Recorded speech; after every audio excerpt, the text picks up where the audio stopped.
செக்கில் ஆட்டின தேங்காய் எண்ணெயில் மீன் ரோஸ்ட் ஃப்ரை பண்ணி சாப்பிட்டா எப்படி இருக்கும்? Hello all, Sathya from Sathya's recipe.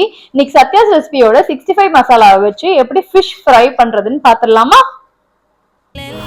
ஒரு அகலமான பேன் எடுத்து அதில் சத்யாஸ் ரெசிபியோட 65 masala, salt, ginger garlic paste, புளி தண்ணி இல்லாட்டி லெமன் ஜூஸ் ஊற்றிக்கணும். கருவேப்பிலை, அப்புறம் செக்கில் ஆட்டின தேங்காய் எண்ணெய் கொஞ்சம் ஊற்றி மிக்ஸ் பண்ணிக்கலாம். பதம் கரெக்ட் பண்ணுறதுக்காக கொஞ்சம் தண்ணியும் ஊற்றி மிக்ஸ் பண்ணிக்கலாம். இப்போ ஃப்ரெஷ்ஷான ஃபிஷ்ஷை கட் பண்ணி வச்சுருக்கிறத எடுத்து எல்லாத்துலேயும் பரட்டி ஒரு 1/2 அன் ஹவர் ஊற வச்சுக்கலாம். 1/2 அன் ஹவராவது ஊறினா நல்லது. அதுக்கப்புறம் செக்கில் ஆட்டின தேங்காய் எண்ணெயை ஒரு பேனில் ஊற்றி மிதமான சூட்டில் ஃப்ரை பண்ணி எடுக்கணும். இதில் என்ன டிப்புன்னு பார்த்தீங்கன்னா, ஒரு 2 மினிட்ஸ்க்கு ஒன்ஸ் 2 சைடும் திருப்பி போடணும்.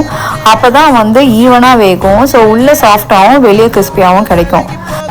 இப்போ சத்யாஸ் ரெசிபியோட 65 மசாலா வச்சு எப்படி ஃபிஷ் ஃப்ரை பண்ணுறதுன்னு பார்த்தோம். Tata, fish fry ready.